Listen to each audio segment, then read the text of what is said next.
So just a warning, tonight's show's unedited, raw right off the top of my head. I was just having a moment, but there's some profanity in it.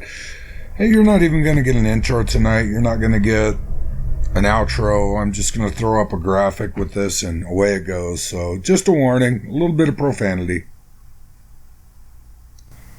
Hi guys, welcome to the show. Tonight's show isn't planned. I was doing some research on some other stuff, but something our legislature is currently doing is really weighing heavy on me, and I just needed to get it off my chest. So there's likely going to be a little bit of a profanity in tonight's show, and I'd like to apologize for that in advance. I'm going to try and refrain from using it, but sometimes you just got to call a dumb shit. So we have a legislator who back, October, September, November, before the election, praised open meeting laws and, transparency in government.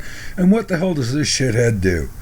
He introduces a bill to allow the House, well, I guess it's a House rule change, but to allow committee chairman and the Speaker of the House to decide who can be at meetings, what you can wear to meetings, I understand the decorum in the House and in the chamber for, House members and people actually like speaking, but, spectators and stuff, wearing something you politically disagree with, tossing them out. Yeah, but that's the thing that really, that's not the big one tonight. The big one tonight, for me, is a constitutional amendment that passed the House. They want a constitutional amendment so that the House or the legislature can call itself back into session. Well, that's all fine and dandy, but can't this goddamn be done with code? I mean, we got statutes for everything else. I am never a fan of a constitutional amendment, and it's simply because they get twisted, they get tweaked. Look at our straight Constitution. How badly can they fuck up? Shall not be infringed, and it still gets fucked up. I mean, so, yeah, a constitutional amendment is never a good thing. I mean, we've got this code that the governor's using to declare a state of emergency, and it's good for 30 days, and he gets one extension on it.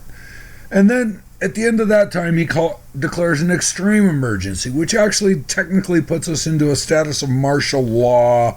It's in that section of code. It's kind of iffy, but in that statute, it says that at 90 days, the legislature is supposed to convene and, bring up the issue and decide about it. Well, we had 18 legislators that had the balls to even show up at the Capitol.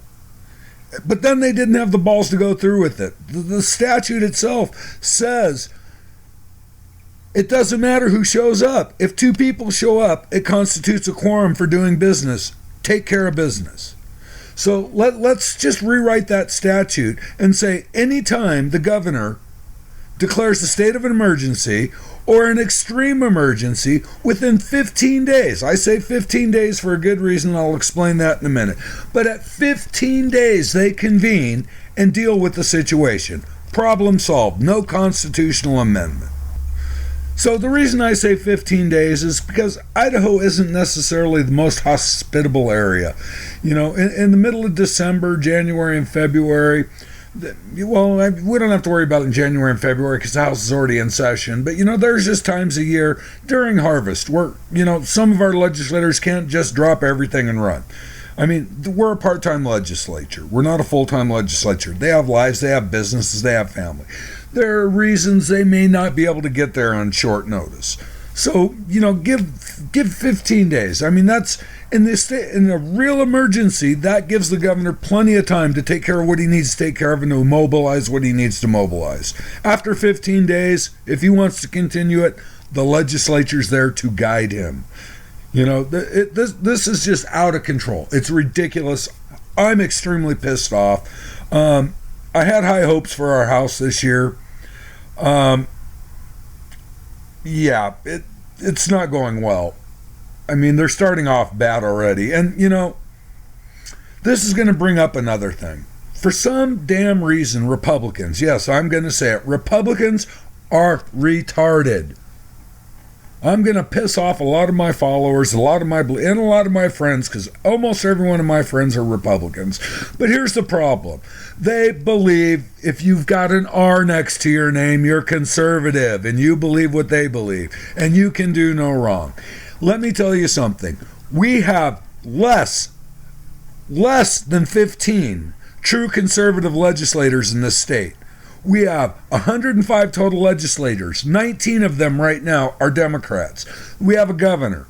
We have an attorney general. We have a secretary of state. All elected positions. All Republicans. We have 4 U.S. Congress seats. We have 2 House, 2 Senate. So, all Republican. And look what they're doing. They're not doing a damn thing conservative. If you can name me more than 15 full-time conservative, I'll be amazed if you can name 15. I'm being generous because there's a couple in there that are pretty damn conservative, but they're not full-time conservatives. They'll vote for bigger taxes, bigger government, and more spending often enough.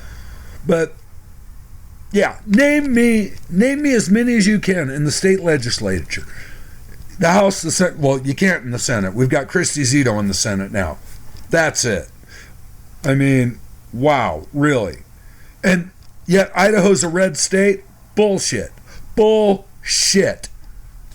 There's nothing red about Idaho. Well, let me reframe that. Idaho is Republican red. It's not conservative red. And you know, the Vikings, the Minnesota Vikings, their colors are more red than Idaho is. And they're truly purple. So, yeah. Wow.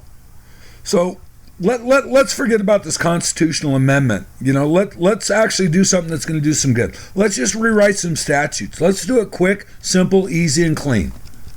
I mean, if we've got a conservative House and a conservative Senate, hey, there should be no problem when the governor vetoes it so that he can continue to get his way and be a ruler and a dictator. We should have no problem overriding that veto, but guess what? It ain't going to happen because we have too many House members and 99% of the Senate that are absolutely boot-licking, butt-sucking Democrats. There's no other way to say it. I'm not even going to say rhino. They are flat Democrats. You know, at least Chew and the rest of the Democrats in the House admit what they are. You know, they're not campaign conservatives. They're not, oh, we're going to do this and we're going to do that. And then as soon as leadership goes, well, we can't do that, they don't do it. It's bullshit. Grow a set of balls.